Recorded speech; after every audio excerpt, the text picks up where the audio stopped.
Oh my God, I am so excited that this podcast is sponsored by Article. My husband Casey and I are trying to spend more time outside. Using Article, I got this gorgeous outdoor patio sofa and a stylish chic coffee table. I am obsessed with everything about Article. From the meticulous packaging to the weight and feel of the products. They come mostly assembled. The shipping is fast, affordable, and professional. It is such a premium experience. Literally now when I sit on my patio, I feel like I'm on vacation. Article is offering our listeners $50 off your first purchase of $100 or more. To claim, visit article.com/cult and the discount will be automatically applied at checkout. That's article.com/cult for $50 off your first purchase of $100 or more. After years of overpaying for wireless, I finally got fed up with crazy high wireless bills, bogus fees, and free perks that actually cost more in the end. And I made the change of a lifetime by switching to Mint Mobile. Mint Mobile is here to rescue you with premium wireless plans starting at just $15 a month. All plans come with high-speed data and unlimited talk and text delivered on the nation's largest 5G network. If you like your money, Mint Mobile is for you. Shop plans at mintmobile.com/cult. That's mintmobile.com/cult. Upfront payment of $45 for 3-month 5 GB plan required, equivalent to $15 a month. New customer offer for first 3 months only, then full price plan options available. Taxes and fees extra. See Mint Mobile for details. The views expressed on this episode, as with all episodes of Sounds Like a Cult, are solely host opinions and quoted allegations. The content here should not be taken as indisputable fact. This podcast is for entertainment purposes only. I believed that the Constitution was inspired by God and it was just a placeholder for Jesus Christ to come back and rule and reign. I believed that so much that when I was 21 years old and I bought my first house, I was like, I don't know if we should do a 30-year mortgage because Jesus is probably coming back before that. So I don't need life insurance. The proof is in the pudding. That's how hardcore you believed it when your insurance policy reflects it. Entirely true. This is Sounds Like a Cult, a show about the modern day cults we all follow. I'm your host, Amanda Montel, author of books including Cultish and The Age of Magical Overthinking. And I'm your co-host, Reese Oliver, Sounds Like a Cult's resident rhetoric scholar. Every week on this show, we discuss a different group or guru that puts the cult in culture, from Trader Joe's to Satanists, to try and answer the big question. This group sounds like a cult, but is it really?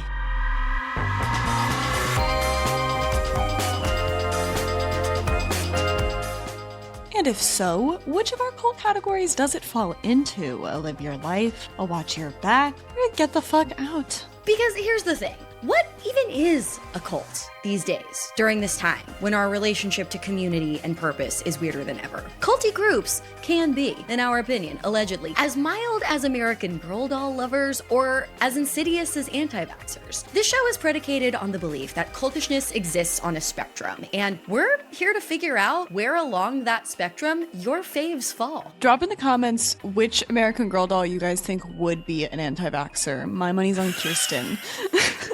Anywho, today's topic, I'm excited, guys. It is draped in red, white, and biblical verses. Armed with crosses in one hand, political power in the other. It is a cult that promises divine authority, moral purity, and a mandate to reshape the nation in God's holy image. Or at least this cult's version of it. No, we are not talking about the Children of God or the Way International. We're talking about something much scarier. Christian nationalism.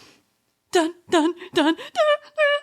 Wow, doing our own sound effects. Multi-talented. Christian nationalism, a movement that may be as old as our republic is, but is also somehow as urgent as your next school board election, which is urgent. You should be participating in those, people. Reese, how are you feeling going into today's recording? I feel good. This is one of those topics that I'm excited to crack into because I feel like it bubbles up along the fringes of a lot of the groups we've covered before. Like, you know, we've covered the incels, we've covered conservative youth activism, Tradwives, of course. Tradwives, of course. We've just covered a lot of cults that have brushed up against Christian nationalism, and I'm excited to be like looking it in its face and saying, I think think you're the common denominator, you little trickster, you. Yes, I completely agree. I feel empowered in Sounds Like a Cult's political era. God, it's just like so interesting how the general cultural morale in the US informs what topics we cover on the show.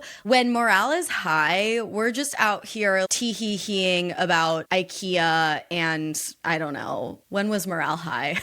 Sephora. Yeah. The show leans a little jokier, but then I remember like, oh no, we actually do have a platform to more seriously and soberly point out how cultish ideology shows up in places you might not think to look. And during this time, I think, yeah, let's fucking go. Let's use that platform. And I especially feel empowered ever since our MAGA Wives episode was so well received. Like, people are out here saying that was their fave episode and Sounds Like a Cult's history. So I'm like, okay, you want to know what we really think? You want to hear your thoughts repeated back to you in the form of our thoughts? We can give you that. We are going to get so much juicy insight in a bit because our special guest today is an ex-Christian nationalist who has come forward and built her own online presence, speaking really candidly about the ideology that she sincerely held and how she ended up rejecting it. And hopefully this will give us some insight, because it's one thing to talk to like current Disney adults about like what the fuck is wrong with them. I do that with love. Hey, complimentary. But it's quite another thing to learn about what was going on in the heart and mind of this real human woman who thought that Jesus had sent Trump to save the nation. I can't even like say it. It doesn't taste good to say. It's so conspiratorial sounding when you're on the outside of it. And it just goes to show how culty it is that it becomes so commonplace and such like legitimate political ideology in your eyes once you're in it. And it's also crazy to me, the pace in which people are folding in and out of cults is increasing. Like the trend cycle, it's shortening. I feel like the cultishness cycle is shortening. It used to be like, you know, your dad would be in one cult until he was so-and-so age and then he would leave and then that would be kind of it. And now it's like within your lifetime, you can join and leave like 5 or 6 different little cults. Yeah, cults don't even have pensions anymore. Cults don't even come with benefits anymore. There's not even a sunk cost fallacy aspect to being in half of these cults anymore. No, I know, literally, because you've only been there for 5 minutes. But at the same time, like, a lot of emotions can happen in 5 minutes. And I think a lot of the cults do find their moment and their upswing and have such short lives because they hinge themselves on such topical things and they make you feel like those topical moments are forever. And then they're not. And then you realize that you were shouting in the Starbucks over some cups looking crazy. Okay, before we get into our interview, we do want to give a bit of background to define Christian nationalism, because despite the fact that this label is fairly self-explanatory, I don't think I fully appreciated like every contour of what Christian nationalism was and what it meant until we started doing some research for this episode and until I started watching our guests' content. So we want to kind of set the stage with a bit of history. A question of the ages is, how did we get from a constitution allegedly predicated on a separation of church and state, emphasis on the word allegedly, to shameless prayer sessions at Proud Boy rallies? Now, according to a study penned by sociologists Samuel Perry, Andrew Whitehead, and Joshua Grubbs titled Save the Economy, Liberty and Yourself, Christian Nationalism and Americans' Views on Government COVID-19 Restrictions, Christian nationalism is the belief that America should be defined by a very specific kind of Christian identity. White, conservative, straight, and wrapped in the flag. The way that these sociologists conceive of Christian nationalism is that it's less about earnest faith and more about control through politics, religion, and ethnicity, all rolled into one mission that says God wants us in power. This movement sounds kind of extremely fucked up and something that should have long been put to bed, but it's actually been gaining momentum, as you can probably tell.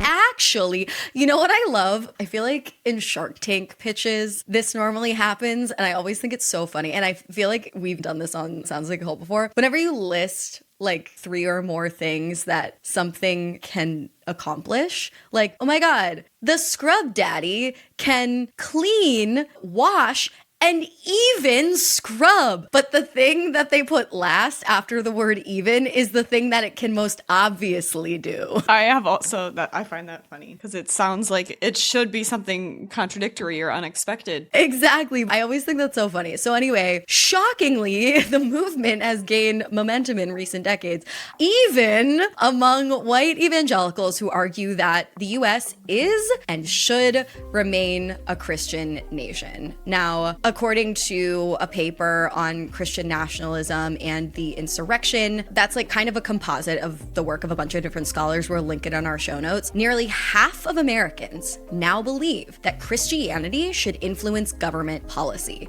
Journalist Catherine Stewart put it bluntly. She said, the goal of Christian nationalism isn't to enrich democracy, but it's to replace it. Meanwhile, other scholars have pointed out that white supremacy and patriarchy have always been foundational to American Christianity as it's been practiced. So there's nothing new. We're kind of just becoming sensitive to it and critical of it now. That said, Christian nationalists have shifted from evangelizing to more explicitly enforcing. These days, the sentiment seems to be like, Jesus literally wrote this bill. And that's the culty pivot, when a group kind of moves from trying to spread its message to trying to legislate its supremacy. So this ideology has, believe it or not, seeped into U.S. politics. It's steeped into even U.S. politics. Sorry, this is even U.S. politics, the most unlikely of places. But yeah, leaders like the student-to-be stepping down, Miss Marjorie Taylor Greene, Speaker Mike Johnson, and Ron DeSantis are all very open about their alignment with Christian nationalist ideals. In 2022, Lauren Boebert claimed that the church is supposed to direct the government, dismissing the separation of church and state as junk. Yeah, Lauren, we know how much you like junk. We know how much you like rubbing all up on junk in the middle of a theater. No decency. No decency. Sick burn. One core belief from one of the major players in the Christian nationalism scene, aka the New Apostolic Reformation, a far-right Christian movement, is the Seven Mountains Mandate, which we will hear about a little bit later from our guest. This essentially calls Christians to mobilize to gain power and spread Christian dominion in 7 key areas of culture, being religion, family, education, government, media, business, and the arts. It's giving Project 2025. Completely. Popularized by Lance Wallnau and Bill Johnson, Seven Mountains Mandate has become a key framework for charismatic Christians seeking cultural dominance, and its influence has even reached Hollywood. Not my backyard. Even Hollywood. Even. Nowhere is safe if corruption has reached my good, pure Hollywood. Yeah, there's even corruption in Hollywood. Okay, but hit us with an example. So, in 2022, TikTok dancer Miranda Derrick was at the center of a viral controversy involving her management company, 7M Films. Y'all remember our episode on 7M? Well, did you know we took that episode down? Sounds like a cult. Okay. Sounds like a cult had an episode on 7M, and I forget why we took it down. We never got a cease and desist. But yeah, we took down the 7M episode, I think just because, I don't know, someone representing us at the time got spooked. But it all comes full circle because I don't think I really internalized what the Seven Mountains were at that time, but it did give that TikTok dancing cult its namesake. Fascinating. Yeah, it was like, this TikTok thing seems culty and kind of religiously entwined somehow, and now it's like, oh no, it's a very clear framework, and this was a TikTok house set up to proliferate this ideology. Yeah, it was a Christian nationalist, high control hype house for like evangelical TikTok dancers. If anyone doesn't know what we're talking about, it's featured in the Netflix docuseries Dancing for the Devil. Mm-hmm. Now we're going to get into some good old infighting. It would not be an episode about Christianity without some infighting. Not all Christians are on board with the whole Christian nationalism thing. A lot of them are really pissed at the Christian nationalists for giving them a bad reputation. In fact, a lot of studies show that people who practice their religion regularly are actually less likely to hold Christian nationalist views. It's often that the cultural Christians, the posers, if you will, not the actual churchgoers who have the love and spirit of Jesus Christ in their heart, It's those posers who are the most militant about the Christian nationalist BS. That's a very interesting stat, actually. Like, the Christianiest Christians are not on board. Well, yeah, because it's like true virtue signaling in every sense of the word. Like, if you're actually living by your values with integrity, then like it will be shown in just the way you conduct yourself, and you won't have to do all of this very performative control. I wonder if there's a correlation. Like, you know how the worst people are always talking about what empaths they are? Yeah. If you have to put a Bible verse in your Instagram bio, you're telling on yourself as performative. Sorry. You are. It's kind of like the stereotype that like all nurses are like the meanest girl you ever met in high school. 100%. If you have a First Corinthians reference in your Instagram bio, you talked shit about every girl behind their back in high school. Everyone. And that's okay. We just need you to be real about it. So Be real that you're mean. So there are a few groups, such as Christians Against Christian Nationalism, that have emerged, calling for a version of faith that is rooted in love and democracy instead of cultural domination. Who'da thunk? The National Council of Churches even released a formal statement calling Christian nationalism a direct threat to American justice and peace. Okay. Haven't heard anything about that. No. So I feel like it's pretty transparent. Christian nationalism is not actually theologically inclined at all. It's very much so about power, identity, and control, the creation of a patriarchal white ethno-state. So even within the faith, this movement is being called out for what it is, which is like a culty power grab, hiding behind a St. Christopher. So you might be wondering, I was about to say, you might be wondering, how bad can this really get? Sounds fine. I think we're watching. I think we're seeing. No, you're not wondering that, because this is obviously bad, and we all know how bad it can get, because Christian nationalism is what led to the January 6th insurrection. The January 6th riot, atrocity, criminal act was a vivid example of Christian nationalism in action. So many of its participants were tied to that new apostolic reformation that we mentioned before, which incorporates militant language like spiritual warfare and sees political battles as religious ones. These folks believe that demonic forces had stolen the election from Trump, who they see as God's chosen leader, and that the Capitol became the site of a spiritual shutdown. It sounds like the plot of a video game, but their kayfabe went a little too far. Real ones know I mispronounced that on purpose. As you may have recalled from the news footage, or if you were there, present at the insurrection were talismans of the Christian nationalist cult, including Christian flags, crosses, shouted prayers. A sociologist named Samuel Perry called it as Christian nationalist as it gets, because for these believers, social change is a supernatural, supranational mission, and they are actually soldiers in this holy war against evil. And I think the reason why this all thrives is actually connected to the fact that it feels like a video game, because these people are giving incel, gamer, bro. They I know are, I'm gonna and it's a way that they can see themselves as a hero or as like the good participant in a story without actually having to like get off their ass or do anything good for their community or anyone around them. Essentially, like, the January 6th insurrection was this really weird, I think, jarring moment for a lot of people who at that point had seen QAnon and Christian nationalism as this weird basement, not particularly materially threatening thing. It really came alive in the real world in that moment, this sort of divine mission,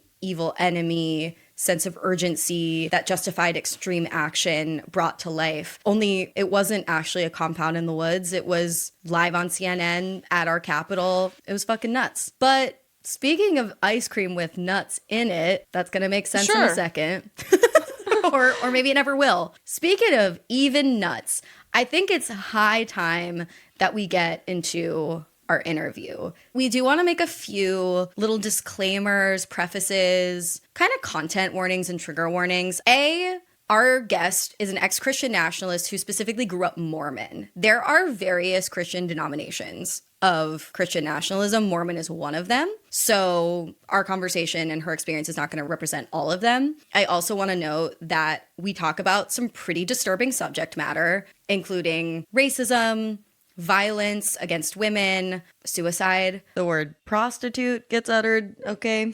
Not by me, not by Reese. This is an intense conversation. So if you're not feeling like you want to listen to an intense conversation today on Sounds Like a Cult, even though you should, because it's fascinating and terrifying and juicy, go back and listen to our Plant Parents episode, because that one was really chill. Always there for you.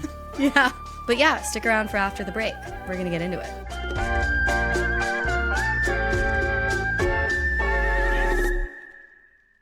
Oh my God, I am so excited that this podcast is sponsored by Article. My husband Casey and I are trying to spend more time outside. But until a couple weeks ago, our outdoor furniture was jankety jank. There were literal holes in it. But using Article, I got this gorgeous outdoor patio sofa and a stylish chic coffee table. I am so happy with how it turned out. Article truly makes it effortless to create a stylish, long-lasting home at an unbeatable price. Article offers a curated range of so many different decor styles. You got your mid-century modern, you got your coastal, you got your Scandi-inspired pieces. These pieces are stylish on their own, but they're also really versatile. They pair beautifully with other pieces on the site. This thoughtful design approach makes it super easy to mix and match, helping you create a space that feels cohesive and chic. I am obsessed with everything about Article, from the meticulous packaging to the weight and feel of the products. They come mostly assembled, which is huge for someone like me. The shipping is fast, affordable, and professional. It is such a premium experience. Literally now when I sit on my patio, I feel like I'm on vacation. And guess what? Article is offering our listeners $50 off your first purchase of $100 or more. To claim, visit article.com/cult and the discount will be automatically applied at checkout. That's article.com/cult for $50 off your first purchase of $100 or more. I like keeping my money where I can see it. Unfortunately, traditional big wireless carriers also seem to like to keep my money where they can see it. After years of overpaying for wireless, I finally got fed up with crazy high wireless bills, bogus fees, and free perks that actually cost more in the end. And I made the change of a lifetime by switching to Mint Mobile. Wireless bills fall into that category of expenses I resent the most. Ergo, bless Mint Mobile, which exists purely to fix overpaying for wireless just because that's the way it's always been. Mint Mobile is here to rescue you with premium wireless plans starting at just $15 a month. All plans come with high-speed data and unlimited talk and text delivered on the nation's largest 5G network. Bring your own phone and your number, activate with eSIM in minutes, and start saving immediately. No long-term contracts, no hassle. If you have notes about your wireless carrier, I recommend switching to Mint Mobile. It'll help you. It'll help this podcast. Very few downsides. If you like your money, Mint Mobile is for you. Shop plans at mintmobile.com/cult. That's mintmobile.com/cult. Upfront payment of $45 for 3-month 5GB plan required, equivalent to $15 a month. New customer offer for first 3 months only, then full price plan options available. Taxes and fees extra. See Mint Mobile for details.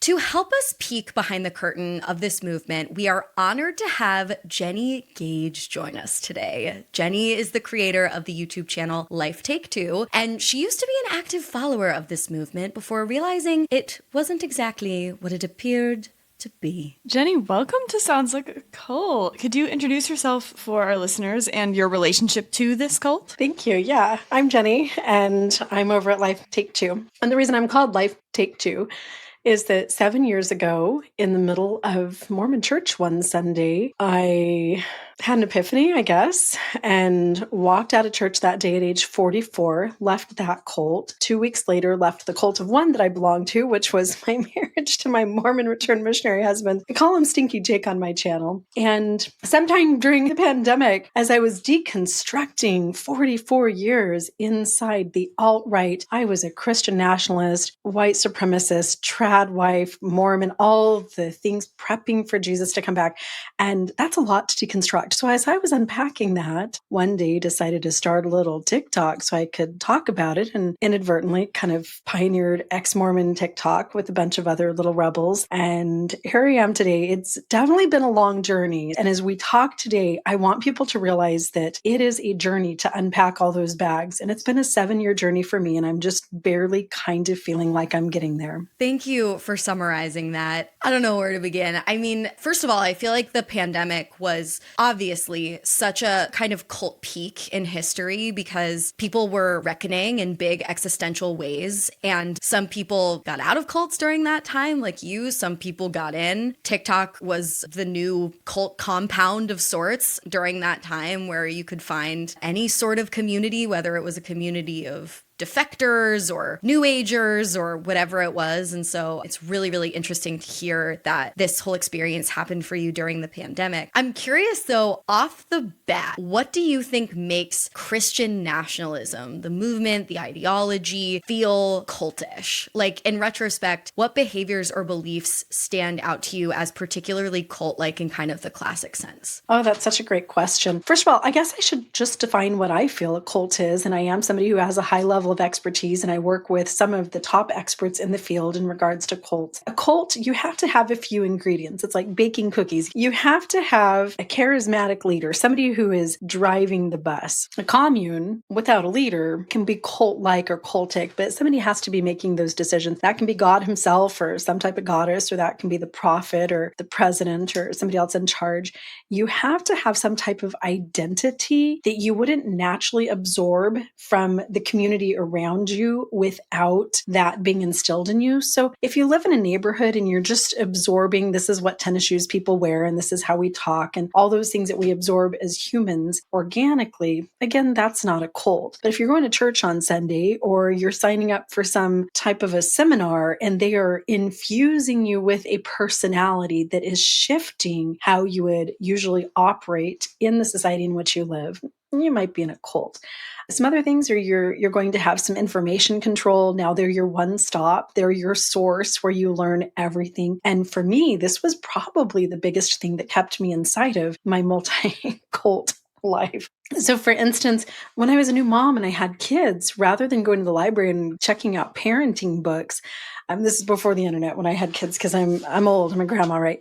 I would go to church on Sunday and I would talk to other women and I would listen to what the prophet said. I would open up my Bible or my Book of Mormon, all of my information. If I wanted answers to how to have a better marriage, how to get in shape, how to do anything, all of that information came from within the organization. And then you start to have some things like control, people asking you for money, people telling you what to do. Those things in tandem all equal a high demand organization, and we call it a cult. Yes, yes. And we kind of operate on this like weird spectrum because, I mean, this show is about analyzing not necessarily like the classic cults that you would stereotypically conceive of as a cult, like Heaven's Gate and Scientology. It's more about clocking where cultish influence shows up in everyday life, including, online and groups that don't necessarily seem to have that charismatic leader, but actually maybe secretly they do. It's just maybe the algorithm is the leader,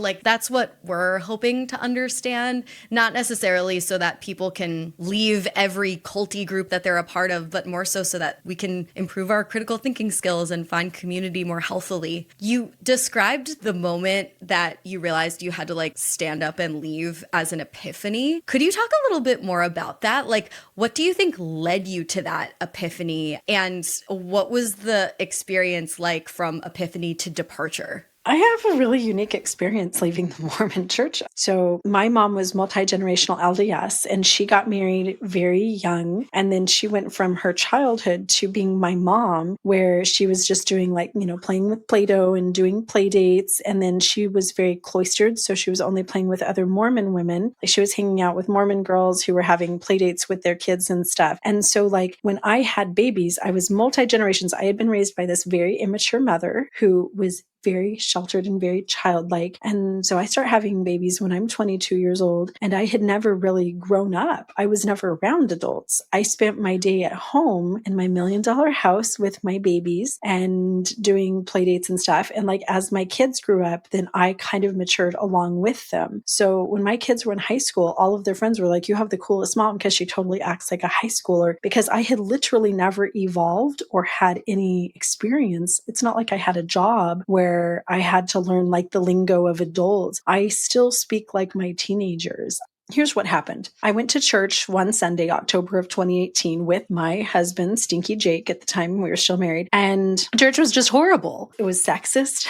Like the first hour sacrament meeting, they talked about how that women should stay home and not go out and work. So they were preaching trad wife life. The second hour was anti-Semitic. The lesson was on how that the Jews had been the victims of the Holocaust because they had murdered Jesus. So this is what God had planned for them. So the first 2 hours were shocking enough. I get to the third hour, which is all women. Sounds great, right? So like no men, they're off doing their thing, and the women get together. It's called Relief Society. And we talked about women's stuff, homemaking and child rearing. And that day, as I sat in my chair, full believing member of the church, I had come to church that day 100% knowing that the Church of Jesus Christ of Latter-day Saints was true. The Book of Mormon was my life, right? 10 minutes into the lesson, this little 23-year-old teacher gets up and starts bashing her bisexual sister-in-law, who's not even present. She's just the example for the lesson. And I flip open my manual and I realize that the title of this lesson is The Evils of Homosexuality.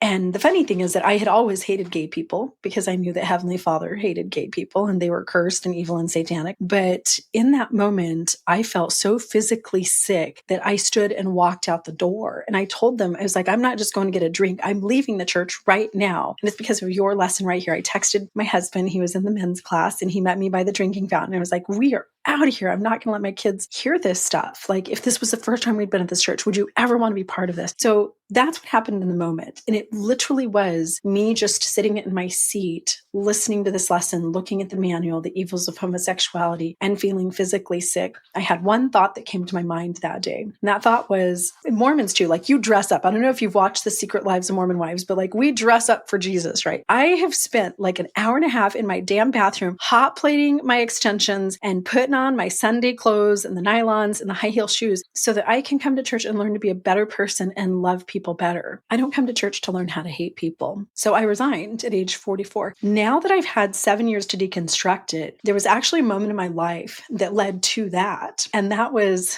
while I was selling doTERRA, because every Mormon girl has to have an MLM on the side as a trad wife, right? So I'm selling doTERRA and someone in my downline starts signing up all of these lesbians. And it was the first time in my entire life that I had ever been up close and personal with the evildoers. And so they'd come over to my house like once a week to learn about essential oils. And I couldn't tell them not to come, right?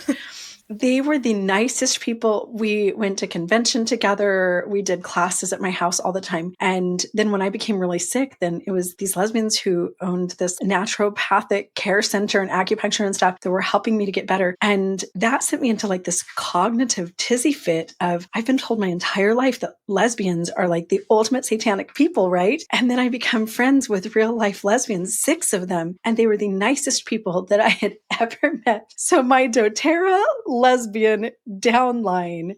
I mean, now it was like 6 or 7 years later that I was then sitting in that class faced with that lesson. And I knew in my heart that every single lesbian that I knew, all 6 of them, were the nicest, kindest, most compassionate people in the world. And that's what then gave me that reaction. So. Oh my God. Silly Mormons don't realize if you get like a bunch of women in a room with essential oils, like eventually the lesbians will find them. Statistically, it's gonna happen. Yeah, I'm dead. Okay, so you tried to start a pyramid scheme. Instead, you joined a coven. I'm loving this. Do you know, Amanda, this week, because I talked about this on a Scientology podcast here just a month ago, because someone asked me, well, was there a step or two before that? I also had a tragedy in my family around a gay cousin, and I've always been like, that's why, but that was sort of why. It was the lesbians. So this week, I've been working on an email that I'm going to send to these lesbians who literally do not know that they changed my life, and sending them my Vanity Fair article and a couple things and just telling them like, hey, you guys changed my life. And I'm sure I was a booger too. We should turn this into a national holiday called National Email Your Favorite Lesbian Day. Whether they know it or not, everyone's life has been changed by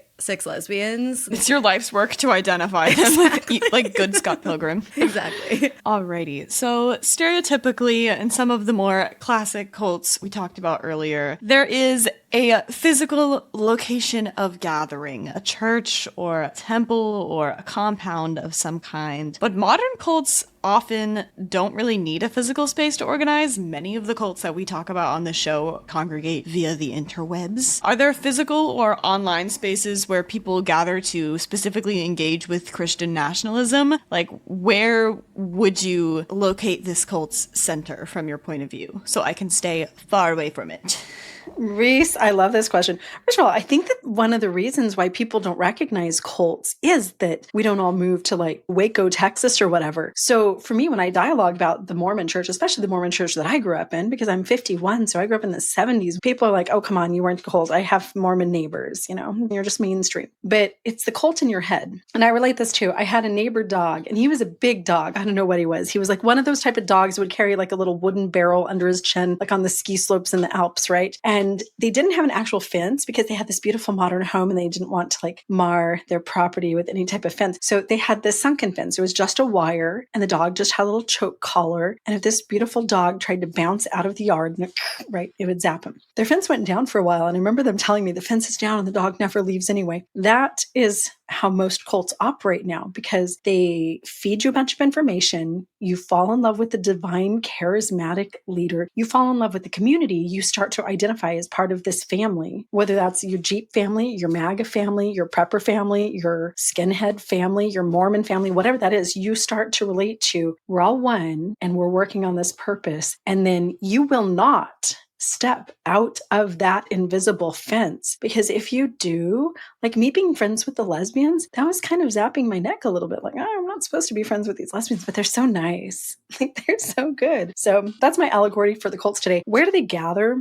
We have so many different flavors of Christian nationalism, like Baskin Robbins 32 flavors, right? So there's the Mormon Christian nationalism. They hang out at church. They hang out online with all of the pro-LDS. You have the evangelicals, everybody with Turning Point USA. They're hanging out in their rich neighborhoods of the mega churches. And like some of these mega churches are as intense as the Mormon church. Like Mormon church, it was 5 days a week during high school. I had seminary as a pullout. Then I had Wednesday night youth activity. We had ward activities on Saturday nights. We had church for 3 hours on Sunday and then a fireside in the evenings where you'd go back for more church. We had church dances, girls camp, and then I went to a Mormon college. So church was literally my life. So that's where all the Mormon Christian nationalists were hanging out there. I think that across the South, that's just their neighborhoods. We had neighbors that were Klan that invited us into the KKK. We didn't join, by the way. I always have to say that we were invited, but we declined. And what's happened with Trump is that he has merged. So you may be hanging out all the time on evangelical TikTok. And so you're seeing all of this messaging. And then along comes somebody like Erica Kirk. And they're all watching the Turning Point USA podcasts. And they're all at that funeral. And then we have all of these different little subcults of Christian nationalism who we hate gay people. We don't want trans kids on our sports teams. And we better make sure that nobody aborts embryo that was just fertilized 2 days ago. So we hate abortion. So Donald Trump comes along and what he did was he pulled all of these Christian nationalist cults under his big tent. The use of the term the big tent is so interesting because for so long that was a phrase that just implied the general political communication sphere, where everybody spoke in the realm of reasonable, socially acceptable opinion. And I do think that the varying flavors of Christian nationalists do fancy themselves the big tent of today, the new status quo. And that's scary. They're not just the new status quo, they're also the old status quo because God invented America and the Constitution. So they're the new, the old, they're the everything. They're the Alpha, the Omega, the beginning, the end. They are the Lord's tent. And there's a lot of, if you want to see it as evidence, there's a lot of messaging baked into secular society that you could interpret as support for Christian nationalists. We say, God bless America. We say, in God we trust. Pledge of Allegiance in schools every morning for my entire childhood. It's there are separation of church and state allegations in this society, but in practice, it's not really there. It's not.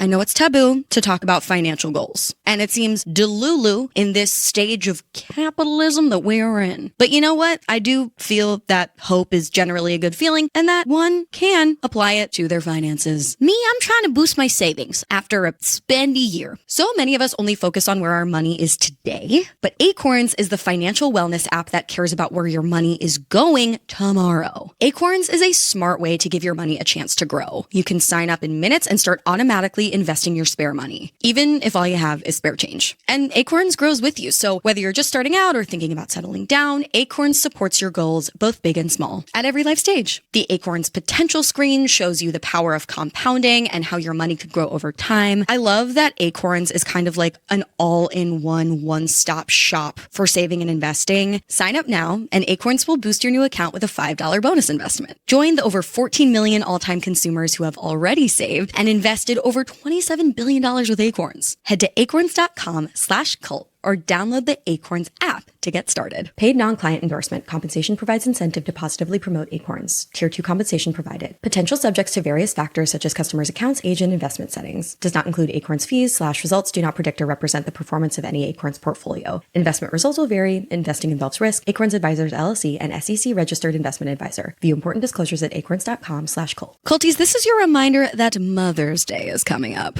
Meaning it is time to think about sending flowers to a mother in your life that you love. And may I recommend that you turn to 1-800-Flowers to do it. For 50 years, 1-800-Flowers have been helping people send beautiful bouquets that moms everywhere will love and express the gratitude that you have for everything she does. Right now, when you order a dozen roses from 1-800-Flowers, they'll double your bouquet to 2 dozen flowers for free. Twice the flowers for the mom who gives everything. And let me tell you right now, for my type B personality types, 1-800-Flowers know that many of us like to procrastinate. And that's okay, because 1-800-Flowers have been saving their customers with same-day delivery for years. Even if May 9th snuck up on you, they can still make May 10th count. I love me a 1-800-Flowers bouquet. They are fresh. They are gorgeously arranged. It is a wonder anyone uses anything else. Mother's Day is Sunday, May 10th, and bouquets are selling fast. Trust me, don't wait. To claim your double roses offer before they're gone, visit 1-800-Flowers.com/cult. That's 1-800-Flowers.com/cult. 1-800-Flowers.com/cult. Culties, I have really been pondering the notion of inflammation lately. I'm in my mid-30s and everything in this body is not quite working the way it used to. What's been a surprising discovery to me is that inflammation might not even be something you notice until it's already doing damage in your body. And that is part of what makes testing so important. Here's what most people don't know. Chronic inflammation is one of the leading root causes of heart disease, metabolic dysfunction, and accelerated aging. And it's largely silent. The 3 markers that I pay most attention to: HSCRP, which is one of the most clinically validated early warning signals for systemic inflammation. Even small elevations matter. Glucose and insulin, because blood sugar dysregulation and inflammation fuel each other in a cycle most people never break. And vitamin D, because low levels are consistently linked to higher inflammatory activity throughout the body. That is why I use Function. It tracks 160 plus lab tests every year, so I can actually see my inflammation markers, my metabolic health, and dozens of other systems, not guess at them. If something is trending in the wrong direction, I want to know before it becomes a real problem. That's what owning your health looks like. I am such a fan of Function. I really think if it piques your curiosity, you should give it a try. Check your health the way I do. 160 plus lab tests a year for $365, plus the ability to dive deeper into your results with Function's trusted connections to platforms you already use. Join www.functionhealth.com/cult or use gift code CULT25 for a $25 credit toward your membership. Okay. What were some of the outright cultiest Christian nationalist beliefs that you held? How were those beliefs justified? And how did you dispel them little by little, one by one? Okay, I'll give you a really good one. Here's the first thing that comes to mind. I believed, because of my Book of Mormon right here, and the Mormon prophet Joseph Smith, who spoke directly for God, that when Elohim and his son Jesus Christ made the earth, that there was this little bit of dirt that they particularly had preference for, and that was the American continent. And they had so much love for this little region of this globe that they had made with their little bare hands that they put the Garden of Eden there in Jackson County, Missouri. So I believed, like, we went on church history tours, like we paid money to drive across the country from Arizona to Missouri. It's like a 3,000-mile drive. I don't even know. It's so far, so that we could go and see these stones that Joseph Smith said were some of the stones that were left over from Adam's altar. This was a family vacation. So I believed that God himself had like, this is where I want all of my children. This is where I want the Garden of Eden. This is where I want Adam and Eve. And then when Adam fell and ate the fruit, then he was cast out. And then, of course, Cain was cursed to have African-American skin, right? And then that God promised that his son, Jesus Christ, was going to come back to that little space, Adam on Diamond. The church owns this. The Mormon church owns Jackson County, Missouri, and they have built all this stuff to prepare for Jesus Christ to come back to rule and reign the entire world during the millennium. And another significant thing that happened in Jackson County, Missouri, of course, was the restoration of the Mormon gospel, because it's so special that Jesus Christ himself came down and told the saints that they were supposed to live there and buy all that land, which they did. So I believed that the Constitution was inspired by God, and it was just a placeholder for Jesus Christ to come back and rule and reign. So God gave us a constitution with freedom of religion and democracy and capitalism and all the stuff that we have, so that the gospel could be restored here in this promised land, Zion, so that he could prepare his people for his son's return. And I literally believed so much that Jesus was coming back to America, and then like the whole entire government was going to be done away with anyway. Not only would we be a theocracy, but we would be like a godocracy, like Jesus Christ himself sitting on the throne in Jackson County, Missouri, ruling America. I believed that so much that when I was 21 years old and I bought my first house with Stinky Jake, I was like, I don't know if we should do a 30-year mortgage because Jesus is probably coming back before that. So like, we didn't buy life insurance because it's like, well, Jesus is coming back, so I don't need life insurance. Wow. I mean, the proof is in the pudding. That's how hardcore you believed it when your insurance policy reflects it. So, what I'm hearing is that the song I Believe from the musical The Book of Mormon is 100% accurate. Entirely true. When I heard the Book of Mormon for the first time, so I boycotted that. Like, this is so accurate. And then I was like, why is everybody mad about this? Because like the Book of Mormon is actually totally accurate. Like, we should be watching it at BYU. This is stage representation. Okay, these are like obviously like really, really intense things to believe. And oftentimes when one believes really intense things and then they leave, they like swing way, way, way the other way. And then that ends up being really overwhelming and culty in the opposite sense. And so it takes a really long time to kind of like find a middle ground where you like truly connect with a healthy balance of beliefs. Like, how are you with that right now? Thank you for understanding the cult escape trajectory. So I left the church in October of 2018. 2 weeks later, I caught Stinky Jake picking up his very last teenage, which he said she was 18, prostitute, and ended my marriage. So my 24-year marriage and 44 years of faith in Jesus and Joseph Smith and the Book of Mormon all came crashing to a halt. So December of that year, I attempted to take my life. I was rescued by a neighbor girl. I was in a coma for 10 hours and I still have a brain injury today. And that's actually why I'm called Life Take Two. Everyone's like, oh, it's such a cute thing because you have this all new life. Yes, I have an all new life, but I woke up after the coma in a hospital and I was like crying, oh no, I'm still alive. And there was some type of a medical person there in like scrubs. And he's like, honey, no, this is good. It's like Ron Howard just yelled, cut on your life. And yeah, you lost your husband and you lost everything, but now you get a life take two. So when I started TikTok during the pandemic, I was like, I'm going to name it Life Take Two for the guy who was there when I came out of the coma. So first I tried to end my life because that nihilistic void, right? It's like, why am I even getting up and eating breakfast? What even is cereal? Just this spoon exist? The nihilistic void that you get plunged into after leaving a high control religion like Mormonism is incredibly intense and very painful. And I did at the same time as losing my home, losing my money, losing my husband. My entire family cut me off, right? So then from there, where I went was my hoe phase, because honey, like, I didn't have sex with Stinky Jake until our wedding night when I was 20 years old. I had spent my whole life in purity culture, not even letting my knees show. My shoulders couldn't show because I wore my Mormon garments. So, I swung so far the other way that my first alcohol when I was 44 years old, Walmart red wine, by the way, about 3 bottles. I was sleeping with little mini bottles of apple whiskey under my pillow that I got from like a liquor store on the corner in Gilbert, Arizona. I was like Starbucks for breakfast, lunch, and dinner. So that was weird. That was a wild time. And I have heard from so many other people who've gone through very similar. You swing the other way. And what tends to happen is you find yourself in another cult because you're programmed to have that charismatic leader who's making decisions for you. You're programmed to have somebody tell you how to think and what to do. So I was trying to make like this boyfriend to be my cult leader now. And then I joined the Christian church right after leaving Mormonism, and Jesus was okay with my hoe phase because I was forgiven. I had accepted him. But then like I was trying to turn my Christian pastor into a cult, and I was going to Bible study every day of the week. There's all these Bible studies. So I'm like, my bounce out of Mormonism was kind of funny. But then a couple of things happened for me. I started telling my story, as we're building this little XMO hashtag for the first time, on social media. You put something up and then you have people comment and people DM you. And I became friends with all of these other people. It was the first time I'd ever met anyone else who'd lost their faith, right? I went the first 2 years with nobody. And then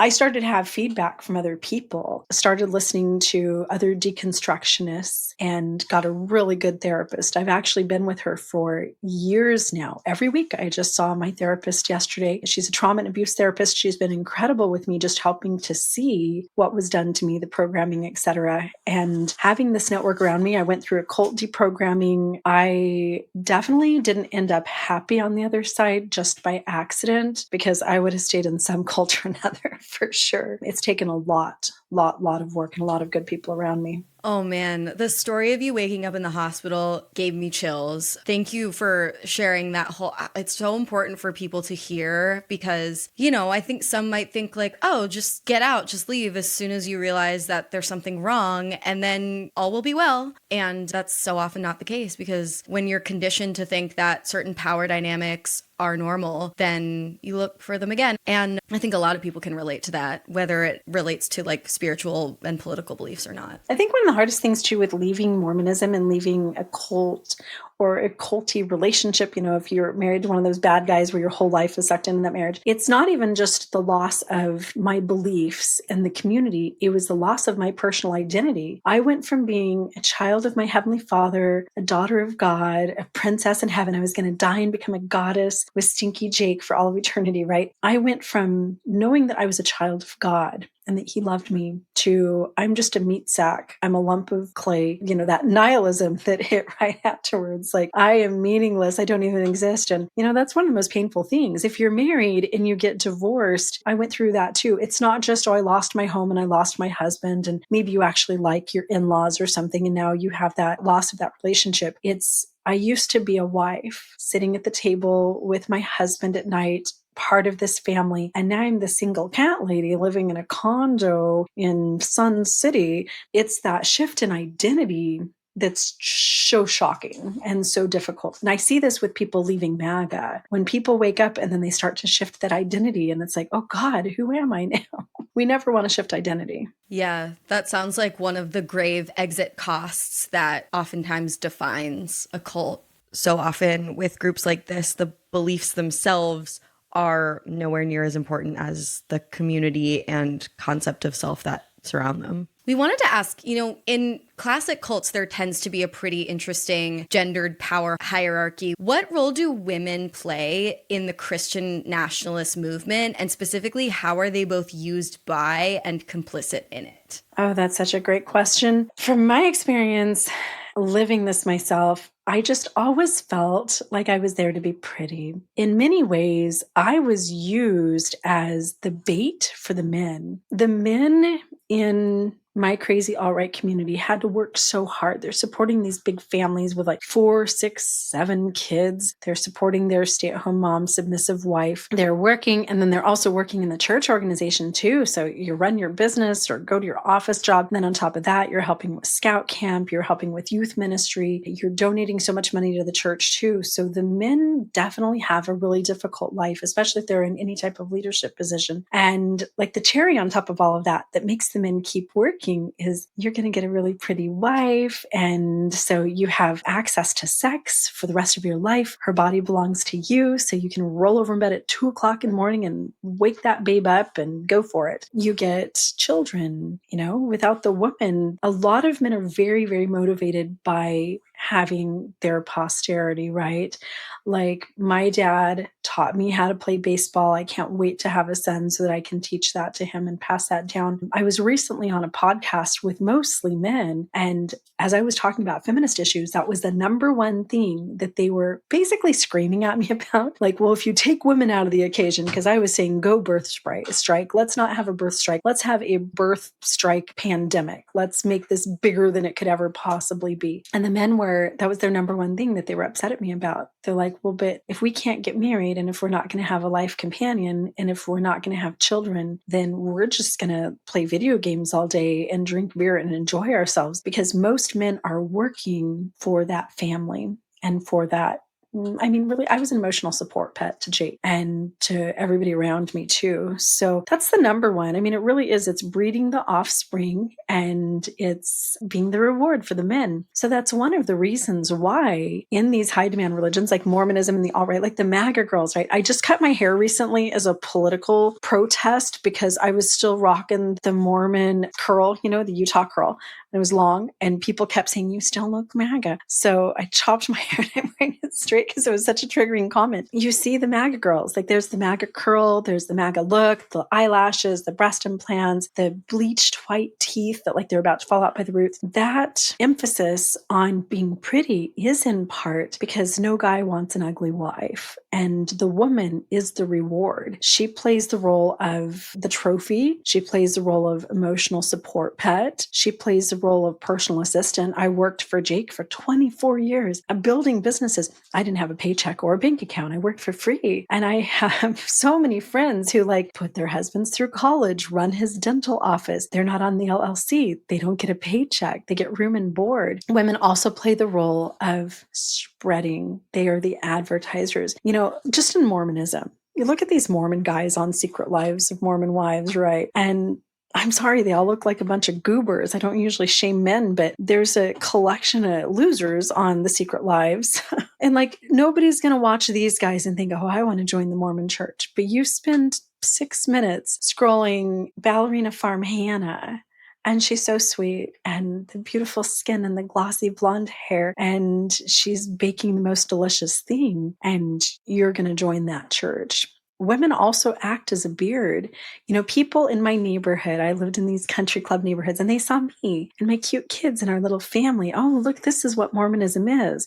And that kind of kept them from seeing the polygamy, the white supremacy, the hatred to gay, LGBTQ. I was the face of the Mormon church. So it keeps people from kind of digging deeper. In a lot of ways, like Ghislaine Maxwell was that recruiter for Epstein's Island. I was the recruiter for my neighbors and everybody around me in the Mormon church and the alt-right community. Wow. Oh my gosh. You just sort of like checked all the boxes down the culty rubric, the sort of like intense dehumanization and objectification, the financial exploitation, the justification for all of it. I mean, I did actually want to ask about that. Like, my hyperfixation is cult language, and I'm always curious how buzzwords and turns of phrase are used to shut down people's questioning and independent thinking. I mean, whenever you did feel any cognitive dissonance, or whenever anybody wanted to express any measure of pushback or even ask why, were there Christian nationalist phrases or slogans or buzzwords that would be delivered to you to kind of keep you in? Well, first of all, Amanda, if I ever doubted anything, that was Satan whispering in my ear so that he could taint me and pull me off of the straight and narrow path. There's a scripture in the Book of Mormon that says that he binds you with flaxen cords and leads you carefully down to hell.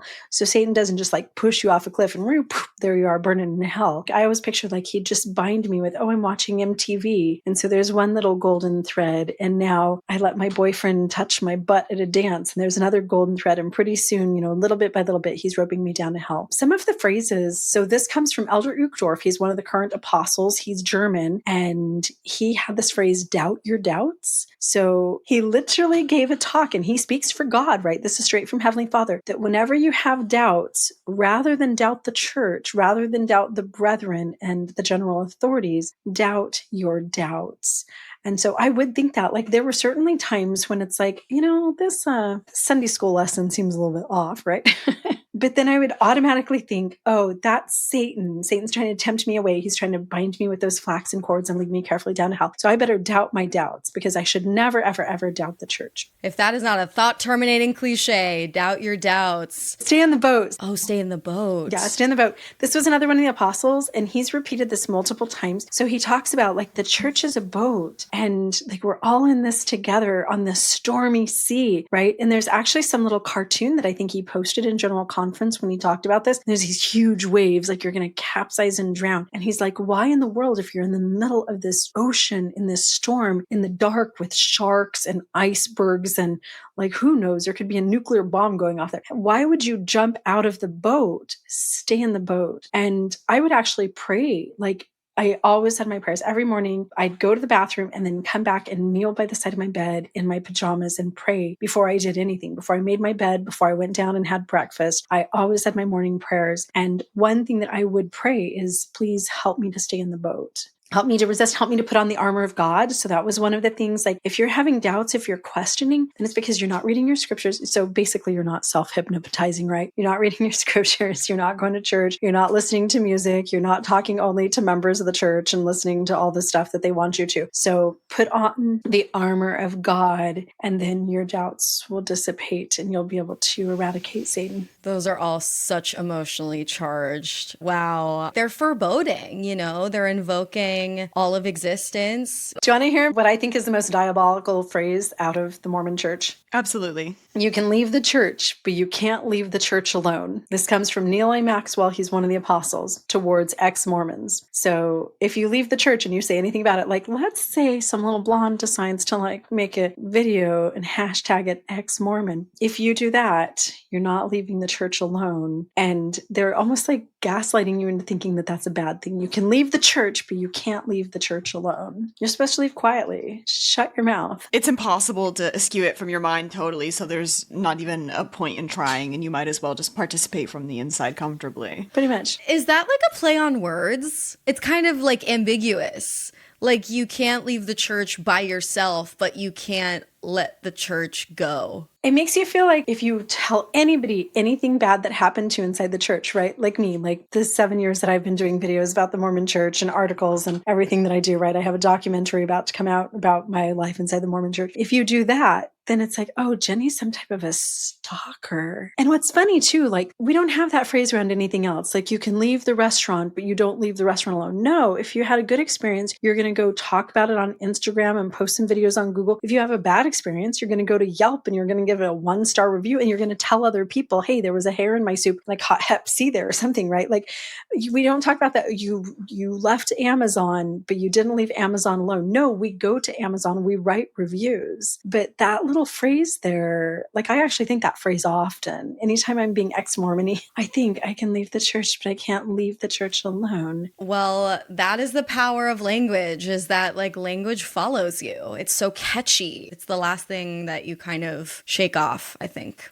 I want to touch on something that you had brought up earlier, which is the look. The Utah curls. Amanda had her hair tinseled lovingly at Secret Lives of Mormon Wives premiere event. We're well familiar with the uniform. And for the men folk, that usually looks like AR-15 in all your photos, maybe like a big fish in there. Flags in church. There's a look. How does the aesthetic of Christian nationalism contribute to the culture within it? Well, men and Christian nationalism, and it doesn't matter if it's Mormonism, evangelical, fundamentalist, Baptist, atheist, MAGA people. The men have to prove that they're men to everybody around them because they're afraid of being gay. And honestly, I think that they're all gay, and I have no evidence around that except that I grew up in this community and they love each other so much. Like my ex-husband always had like these bromances with everybody. Like he hero worshipped all of his guy friends, and they really hate women. Like women are utterly purposeless. So just because of that, because the men are trying, Gaston from Beauty and the Beast, no one fights like Gaston. That is men in Christian nationalism. Am I wrong? Oh my God, that's hilarious. It is homoerotic. It's so homoerotic, but also homophobic at the same time. So that right there, that tension between the bromances and the having to prove that you are actual men and that you're not gay really leads to hyper manliness. And a lot of it with the Christian nationalism also plays into just some of our American folklore around, the mountain men and our Texas cowboys and all of that. Like those are certainly the ideals. My ex-husband one time, he called guys who were sensitive and kind, juice drinking, muffin eating sweater wearers. And like that's everything that my new partner is. Juice, right? Because I don't know what you're supposed to like green drink. juice. A threat. Yeah, like orange juice. Like, I don't know. You're not supposed to drink juice. You're supposed to drink soda. Yeah, your big gulp full of Dr. Pepper. So that tension to be manly, I do think leads to male behaviors. Like when my son was young, he had a little baby doll, and some of the guys came over. My husband had a bunch of guys over to watch football or something, and they saw my little 2-year-old son with a baby doll. He had asked for it. He wanted it to the store, so I bought it for him. And they made fun of him, and they picked it up and they chucked it in the garbage, ripped its head off, threw it in the garbage, because that was an act of hypermasculinity, and we're real men. And so then what that does too is it forces the women to be hyper feminine, because we want to make sure that the men know that they're not having sex with another man, right? Or that they're not attracted to another man. And it's also really harmful, in my opinion, the way that the evangelicals, the Baptists, that everybody who's kind of on the wild side of things with the Mormons, and the Mormons in particular, fetishize a very specific type of woman. If you look at Ballerina Farm Hannah, she looks like she's 16, right? She's so teensy, and she doesn't wear the makeup, and she's all freckled. Like she looks like a teenager. That's how they want him. And fundamentally, like Mary in the Bible, right? Like the God guy comes down, and she's supposed to be a teenager, and he gets her pregnant, and Ruth and Esther and all of these women that are objectified by men throughout the Bible, that is the standard. These guys are reading this every single Sunday, that Eve was made for Adam, and they like him young. They like him really young. So I'm 51, and I still have to feel like I don't feel comfortable in my skin if I lean into my age, because those guys in those communities want you frozen in time. So you're immature, and they cut off access to education and things like that so that you stay immature. And that creates very gendered roles for women and a lack of opportunity. Okay, this is really illuminating. First of all, that is all so oppressive. And I'm sorry that you've internalized that and you carry it with you. But this is really illuminating, because I remember when Reese and I attended that premiere party for The Secret Lives of Mormon Wives, the cast was there. I remember the whole place feeling like a child's birthday party. It was a dry event. There was like bedazzled jean jackets. I mean, I let in with like, you got hair tinsel. It was quite juvenile. Yeah, and I remember some of the cast members, like the dances that they were doing for the camera felt a little toddlers and tiaras coded. Like I was just like, it's odd how childlike, but at the same time sexy everyone feels the need to behave. And the fact that it's all just like a reaction of this culty standard that has been set for men and masculinity, and like women are just meant to accommodate that and are again cut off from any education that might disrupt that sheds light on this question that I've had about just that observation for a long time. But I want to specifically ask another question about like how all of these beliefs blur into politics. So obviously, like the Christian nationalist mission is to make politics and church one and the same. Can you explain how that shows up in everyday life, like in school and voting? I'm just super curious about that. Well, Jesus was my Lord and King, and coming from my worldview, like the whole purpose of everything was just God and religion. My loyalty was to my Lord and King Jesus Christ, and from my worldview, it was my job to help bring his kingdom to the earth. So have you heard of the 7 mountains of Christian nationalism? Yes, but please explain. Okay, the 7 mountains are these pillars of civilized society that, as a Christian nationalist, I believed should be controlled by religious people like me, because God called and chose me to be in charge of everything. So that's arts and entertainment, that's education, that's politics, that's finances. So the whole thing about Bad Bunny at the Super Bowl, the reason why like Turning Point USA and all the Christian nationalists are pissed off about that is because they believe that their Christian entertainment should set the tone for all of American society. So like they can't just turn off their TV for 10 minutes and go do something else or like play some different music. They believe that the Lord's music should be the only music at the Super Bowl. So I guess that would be worship music or like George Strait. And so like finances, like they want religious people to own all of the banks. They want religious people to own the movie production companies. So Christian nationalism to me, I wanted only Christians to run everything, because if you weren't a believer like me, then obviously you're an evildoer who is following Satan, and that was going to lead to worldwide catastrophe and evil, and pretty soon we have gay people getting married and college girls aborting babies, and we all go to hell in a handbasket. The confidence. I am confident in so few of my beliefs. Definitely not confident enough to want to institutionalize them and have them reflected at the Super Bowl halftime performance. Oh, no.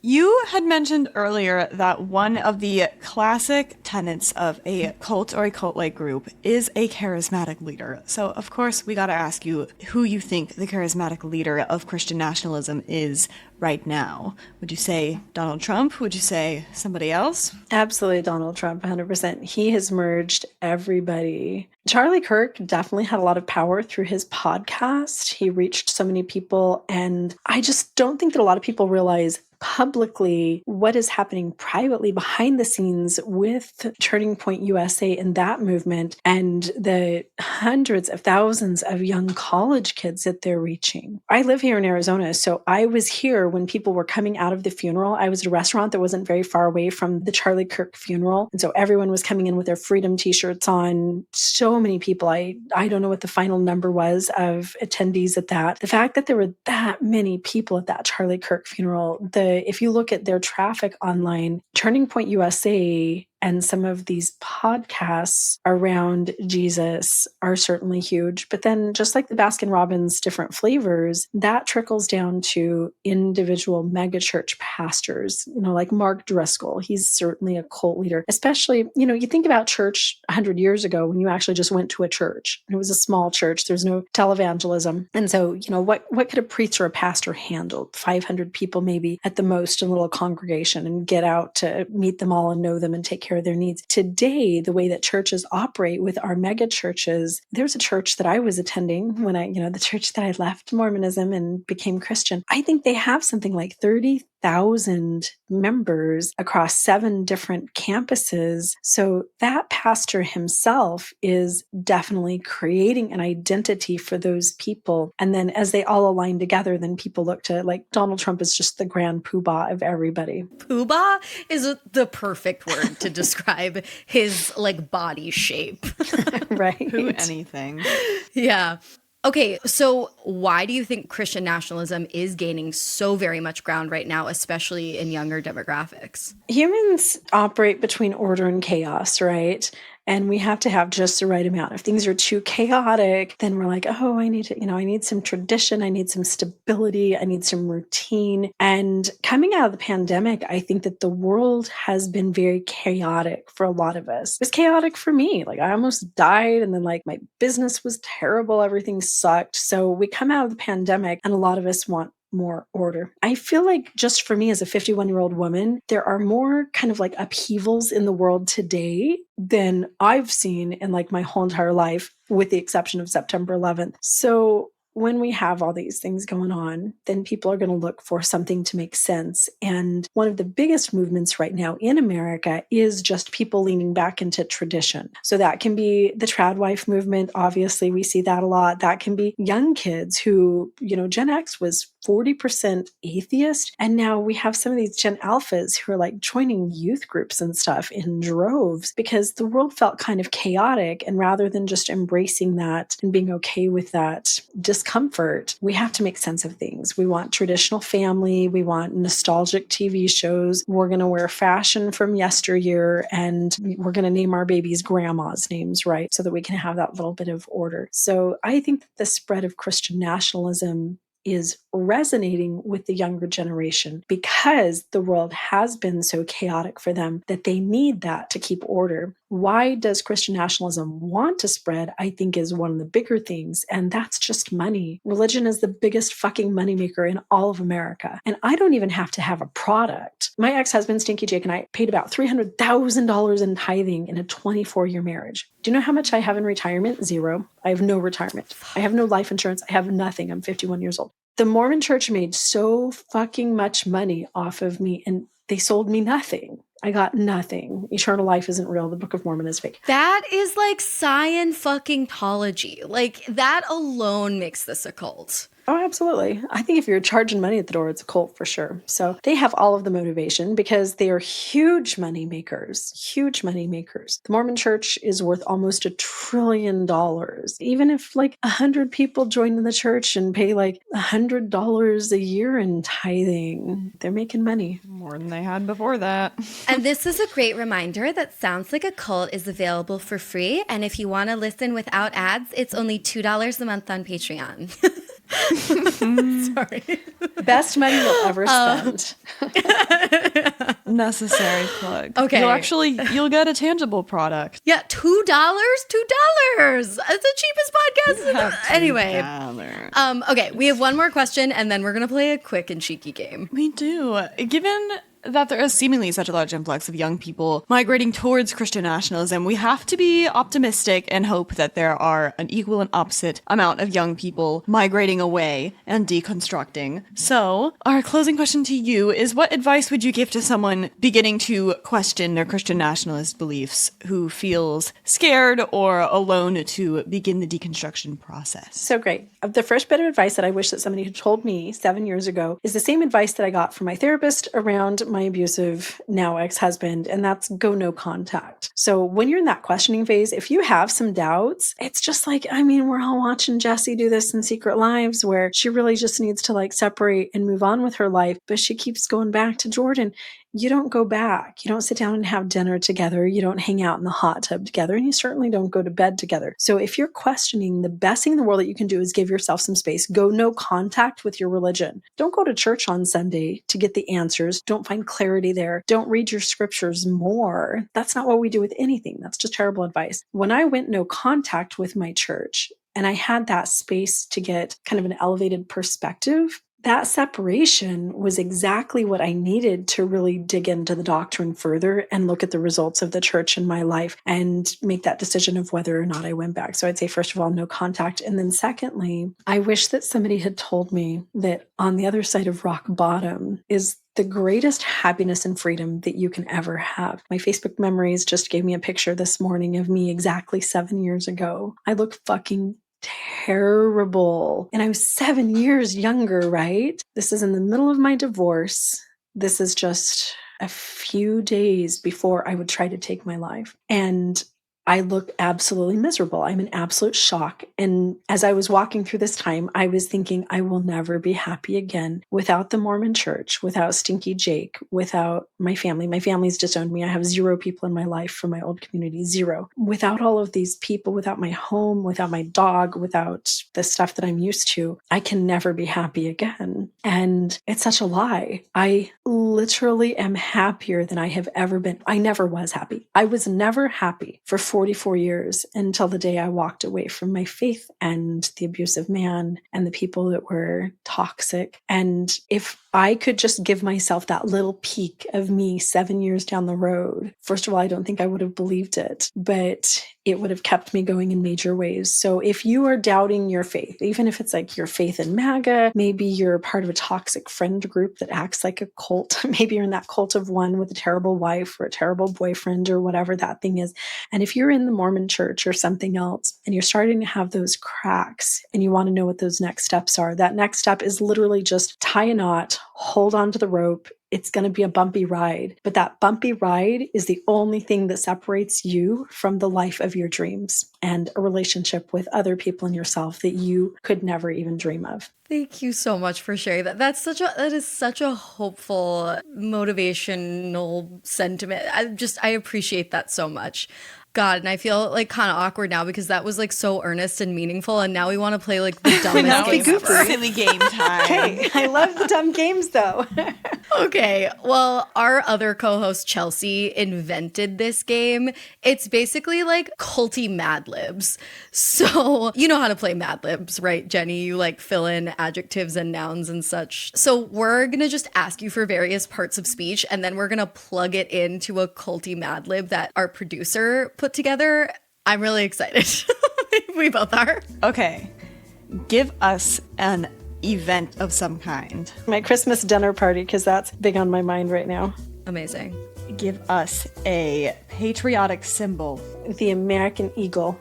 Beautiful. I don't even know that recall was amazing. I don't even know if I could name a patriotic symbol off the top of my head. Honey, I was Christian That nationalist. would probably be what I would say too. A pop culture icon, if you will. Let's go with, I love Marilyn Monroe, so I'm going to go way back. Love. Beautiful. Okay. Classique. Very Americana. Now, give us a good old conspiracy theory. The New World Order is actually behind all current governments on the earth under the Koch brothers, and they hold all of the money. Oh my God, Katie, did you get that? Katie's got it. Alrighty, and now give us a scapegoat group of your choice. And let's go with trans athletes. A Christian nationalist buzzword. Trad wife, A civil right or law. like freedom of speech. Hit us with a plural noun. Let's do potatoes. Give us a singular noun. Chicken. A motto of some kind. My motto, which is a man is not a plan. That's a great motto. I love that. And now just a couple more. I need from you a country, Russia. a noun, Shoe. and last but not least, a noun that begins with the letter F. Feather. Yeah. Oh my God. Amanda, would you like to read? Yeah, I really, really do. The theme of this Mad Lib is a Facebook post from your uncle who's deep in the cult of Christian nationalism. So imagine that this is that post. I love it already. Okay. Just got back from my Christmas dinner party where we praised the American eagle and gave thanks to Marilyn Monroe. I don't know who needs to hear this, but if you don't believe the New World Order is actually behind all the world governments controlled by the Koch brothers, then you probably support trans athletes. This country was founded on trad wives, not freedom of speech. I will not let my children be indoctrinated by potatoes who hate chicken. I stand for a man is not a plan. And if that offends you, you can move to Russia. Hashtag blessed. Hashtag saved. Hashtag Patriots for shoes. Hashtag faith, family, feather. And I've always said that. Have you seen the new Faith Uggs? They have little crosses on them, and they have like little 2 Corinthians and stuff. They just dropped. I just saw them on Ugg. Ugh, indeed. That's terrifying. Making money off of Jesus. That's so great. Wow. Well, hashtag faith, family, feather. Jenny, thank you so much for this extremely eye-opening conversation. If people want to keep up with you and your work, where can they do that? I'm mostly hanging out on YouTube right now. I'm Life Take Two. I do have almost 500,000 followers over on TikTok that I occasionally pop in to say hello and do a live stream and blow kisses at. So either or.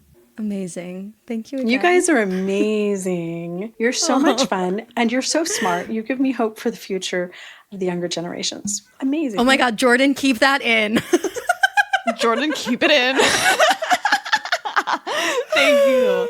No, very inspiring to hear from you. I'm 22 right now, so... Oh yeah, Reese is the youth. I believe that children are our future.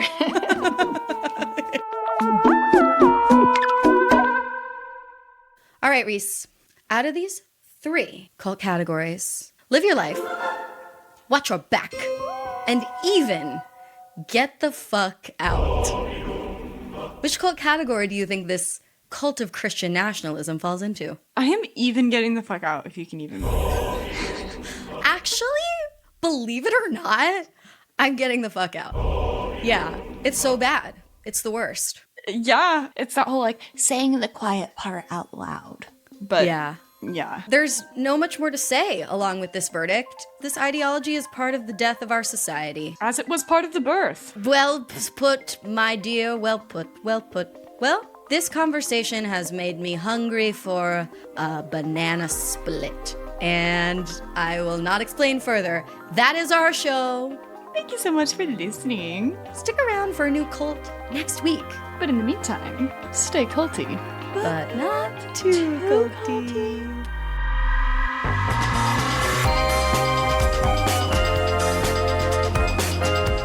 Sounds Like a Cult was created by Amanda Montell and edited by Jordan Moore of The Pod Cabin. This episode was hosted by Amanda Montell and Reese Oliver. This episode was produced by Katie Epperson. Our theme music is by Casey Cole. Additional research for this episode by Naomi Nakahodo. If you enjoyed the show, we'd really appreciate it if you could leave it 5 stars on Spotify or Apple Podcasts. It really helps the show a lot. And if you like this podcast, feel free to check out my book, Cultish, The Language of Fanaticism, which inspired the show. You might also enjoy my other books, The Age of Magical Overthinking, Notes on Modern Irrationality, and Word Slut, A Feminist Guide to Taking Back the English Language. Thanks as well to our network Studio 71. And be sure to follow the Sounds Like a Cult cult on Instagram for all the discourse at Sounds Like a Cult Pod, or support us on Patreon to listen to the show ad-free at patreon.com/soundslikeacult.